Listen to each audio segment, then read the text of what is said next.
Hola la team, j'espère que vous allez bien. Welcome dans ma toute première vidéo YouTube. Pour cette première vidéo, j'ai décidé de vous raconter un peu mon parcours scolaire, professionnel, vous expliquer un peu comment j'en suis arrivée là, comment j'en suis arrivée à monter mon business à 25 ans.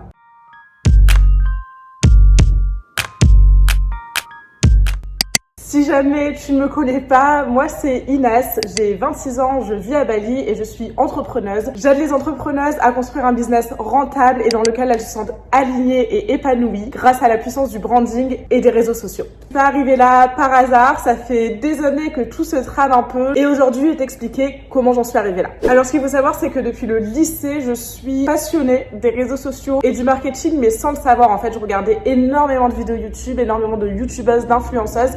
À l'époque, c'était pas trop, ça n'existait pas vraiment. Ça m'intéressait déjà beaucoup, sauf que je ne savais pas du tout, je ne connaissais pas du tout ce milieu, je savais pas ce que c'était le marketing. Mes deux parents sont profs, donc pour moi, tout ce qui est marketing, c'était vraiment un monde complètement inconnu. Du coup, en 2013, je passe mon bac et je m'en vais pendant 1 an et demi à la fac où je fais une double licence histoire et anglais. Et c'était pour moi l'enfer sur terre. Je détestais ça, je détestais les cours, je détestais l'ambiance de la fac, c'était horrible. Je faisais ça dans le but ensuite d'intégrer une école de journalisme parce que mon rêve à l'époque, c'était d'être reporter de guerre. Rien à voir, je sais. Entre-temps, le marketing des réseaux sociaux se développe un peu plus et je commence à comprendre que c'est possible pour moi de travailler là-dedans. Je commence à découvrir un peu le milieu du marketing, à me renseigner et là je décide de me réorienter. Donc après 1 an et demi de fac, je m'en vais et je fais un DUT technique de commercialisation. Donc un DUT c'est un diplôme en 2 ans que moi j'ai réalisé en 1 an et demi parce que je me suis réorientée en cours d'année et là vraiment ça a changé ma vie. J'ai découvert vraiment le marketing, la communication et j'ai découvert vraiment ce qui me plaisait. Donc de 2015 à 2017, je fais ce DUT, j'adore et là je me dis vraiment que c'est la voie qui me correspond. Je veux continuer mes études dans ça. J'ai toujours eu l'objectif de faire un bac+5. Donc suite à ça, je décide de continuer sur 1 an de bachelor en global business. Et alors que dans mon DUT, c'était vraiment très général, là j'en apprends plus sur le business et je trouve ça encore une fois ultra passionnant. Donc bon, pendant cette année-là, rien de spécial, je continue mon petit bout de chemin. Donc à la suite de ce bachelor, j'intègre enfin une école de commerce pour faire un master, donc sur 2 ans, enfin plutôt sur 3 ans parce que j'ai fait 1 année de césure. Donc, j'ai fait un master en marketing et brand management.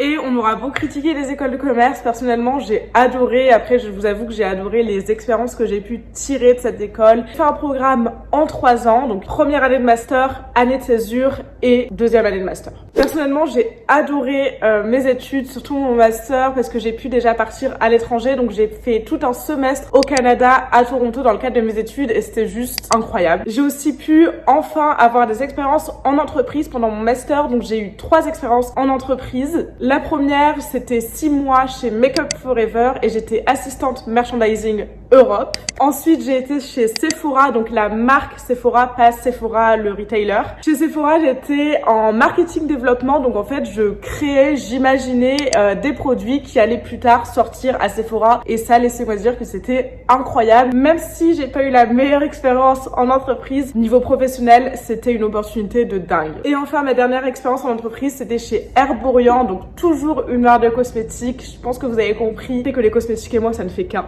Et chez Herborian, j'étais dans la communication, donc réseaux sociaux, influence et communication au global. Et en fait, quand j'ai commencé mes études, c'était mon rêve de faire ça. C'était mon rêve de travailler pour une marque de cosmétiques et de faire en fait tout ce que j'ai pu faire pendant mes études. Alors, il faut savoir que j'ai toujours eu le rêve d'avoir mon propre business. J'ai jamais vraiment su quoi, mais c'était voilà, toujours mon rêve d'être indépendante depuis des années. Sauf qu'on m'avait toujours dit que j'avais besoin de beaucoup d'argent, que j'avais besoin de beaucoup d'expérience en entreprise, que j'avais besoin en fait de grandir avant de me lancer à mon compte et que c'était pas possible de se lancer à la sortie des études. Et en fait, je pense que c'est toutes les rencontres que j'ai pu faire pendant mes études et aussi la situation sanitaire de l'époque qui m'ont poussée à me lancer en fait beaucoup plus rapidement que ce que j'avais imaginé. Moi voilà, je pensais vraiment travailler plusieurs années en entreprise dans des grandes marques de cosmétiques, faire ma petite carrière et après lancer ma boîte. À la fin de mes études, je décide de me lancer à mon compte. La logique pour moi, c'était de devenir freelance